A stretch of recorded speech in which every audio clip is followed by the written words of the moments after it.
Hi friends, thanks for joining me today. In this video, I wanted to talk about anxiety. I feel like anxiety can really get in the way of life and especially things like your career. If you're career minded and you're ambitious and you have goals, but you have anxiety, it can be a real barrier to success. And so in this video, I wanted to share with you my own personal experience with anxiety and some long term and short term strategies that I use to work through things. Now, quick disclaimer, not a medical professional, not a trained therapist in any way. These are techniques that I have learned both from reading as well as from trained therapists that I go and see. But first, if we haven't met before, I'm Monique, and on this channel, we talk about all things life and career related. Joining me today is my special guest, Scampy. Scampy is a 13-year-old pup that we adopted last year. He's very sweet and he wants to sit in my lap, so he gets to be. How I learned about anxiety. I never really was an anxious kid. I didn't even really know what anxiety was until 2001. I had been working in an office building in Seattle, and I think it was like early in the year, like February or March or something. And I was on the 40th floor of this building, and I think the building was super tall. It was like maybe 70 stories or something. So I'm kind of in the middle of this giant skyscraper, and I'm sitting there, click, click, click on the keyboard, talking to my coworkers. And all of a sudden, I just hear this rumble, and it's like, and then everything went quiet except for you could hear the screeching of metal like rubbing up on concrete, and then the building was swaying. So imagine being that high up and all of a sudden you're like, whoa, what is going on? And I looked around and all my coworkers were gone, and I was like, what is going on? So like I head towards the stairs and I just bolted down 40 flights of stairs. I get down to the bottom of the stairs and I learned that it was an earthquake, which I had no idea like I was in an earthquake zone.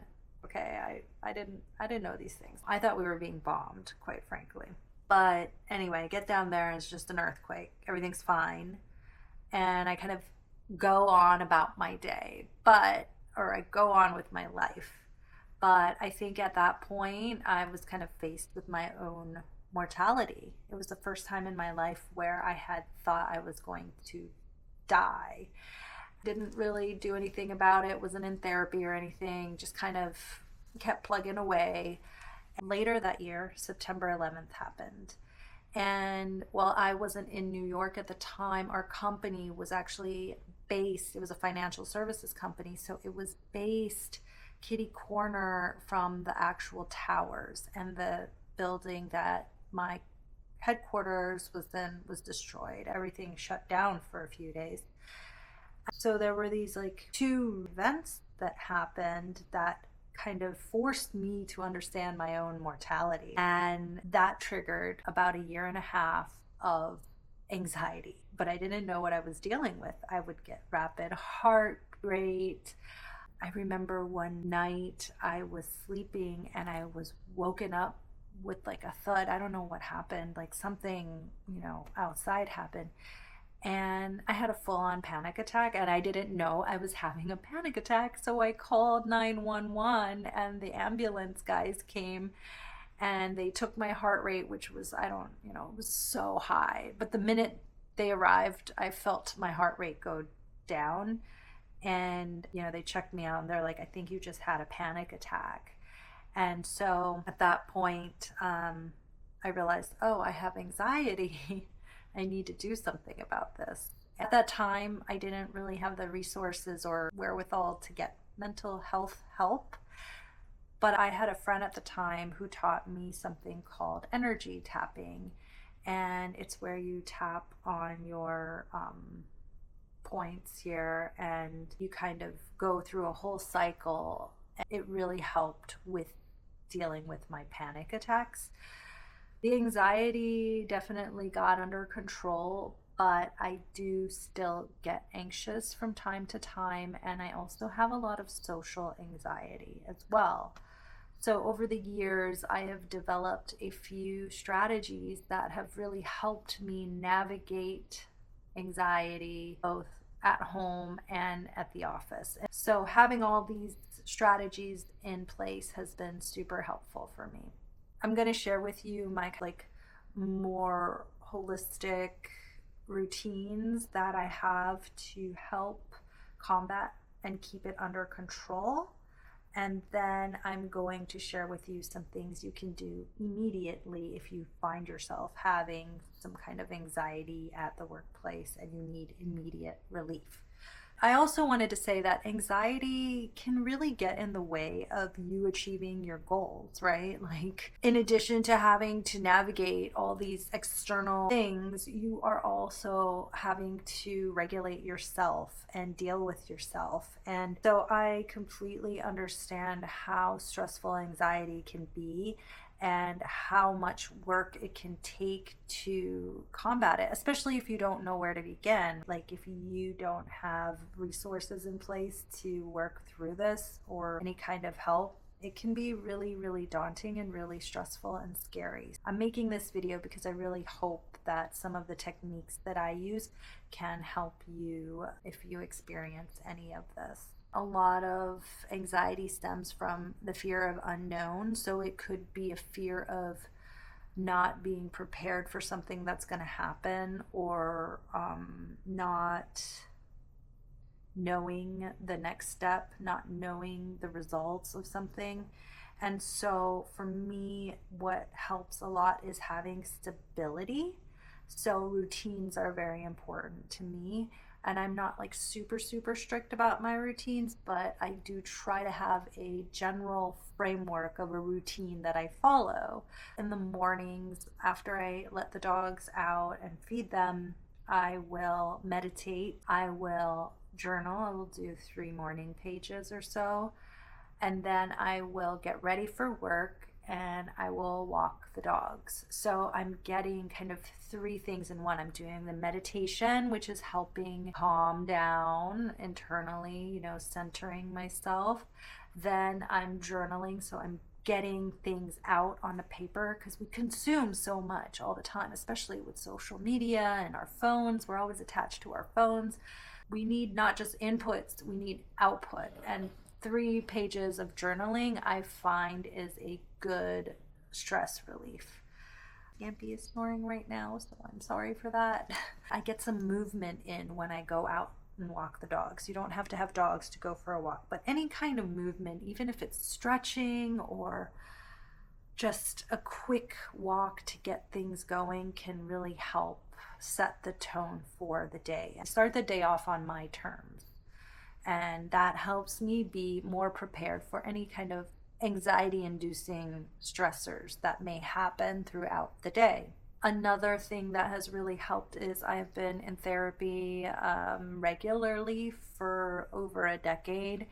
And just knowing that somebody is there that I can talk to about times that I become more anxious or have other problems has been really helpful. For me, I tend to prefer to be in therapy when I don't have any particular crisis to deal with, because that time for yourself really helps you understand yourself better. Even though there's no major thing that I'm working on, having a therapy session every 2 weeks gives me an anchor to be able to reach out and speak with my therapist and be like, hey, I'm having these really anxious feelings. What's going on? And then we kind of explore what might have led up to that. And that helps for the next time thoughts or feelings like that come up. Finally, the world is pretty uncontrollable. We never know what's going to happen, but if you can maintain a safe as possible space, that is helpful. What do I mean by safe space? So I have a very curated life. I curate my belongings so that I only have things that I need and things that are useful and things that I love.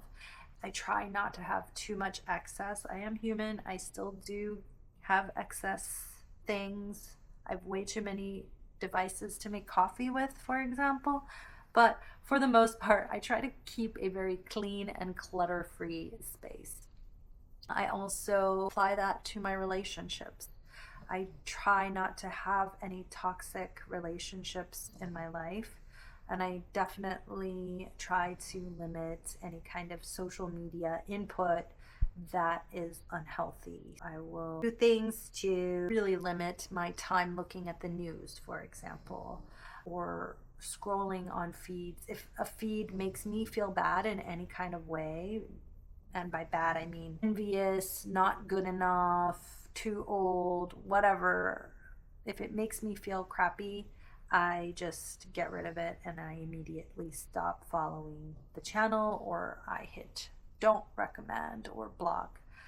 Creating a safe space with safe people in my life is super important to me, and I find that the more you limit negative inputs, the more helpful it can be. And the more you surround yourself with positivity, the less space there will be for negative influences. That's all fine and good, but what can you do to get instant relief if you feel like you are having a panic attack or having a moment of anxiety and you need something to help you right away?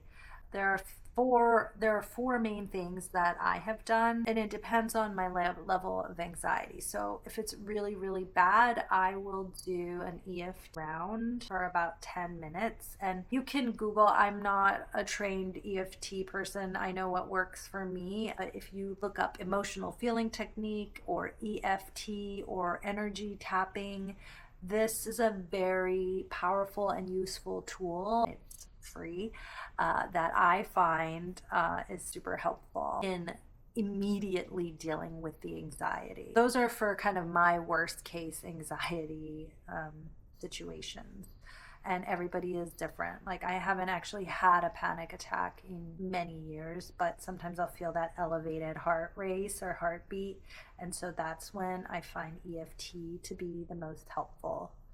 Now, if I'm feeling like this kind of weird social anxiety or something, I will name what I'm feeling and then kind of call it out and tell myself that I'm safe and that it is really not a big deal, because most of the time it's just stuff that I'm projecting and making up and overthinking. So I will name it, I will take some breaths, and I will just sit with the feeling, and usually I can talk myself down that way.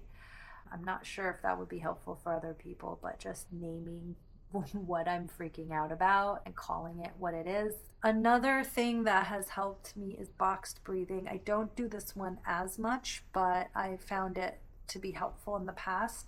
So that's when you take like a number, like 4 seconds of breath in, so, and then hold it for 4 and then breathe out for 4. So I tend to do 4 4 4. I think there's other lengths that you can hold your breath, but again, if you look up boxed breathing, this is a good technique as well. Another option would be to phone a trusted friend, or if you're at work, maybe there's a colleague that you are close with who's like a work friend, and you can pull them aside and be like, hey, can we talk for a few minutes? I'm just going through some stuff. And usually talking about it with somebody that you trust can also help ease the feelings and then help you reset and get back to your task at hand. And the final thing that I do is sometimes I just need to get up. I mean, it's good to get up every hour or so anyway, but if I'm having any kind of anxiety, I will go for a walk, even if it's just around the lobby of my building, or just get up, go to the bathroom, get some water, just something to change your environment and reset and reframe your mind for a moment. Those are the ways that I deal with anxiety. Again, these are my takes. This is what I've learned over the years. Not a mental health care provider. Please find one or see one. Seek out professional help if you need it. And thanks so much for watching. I will see you in the next one. Bye.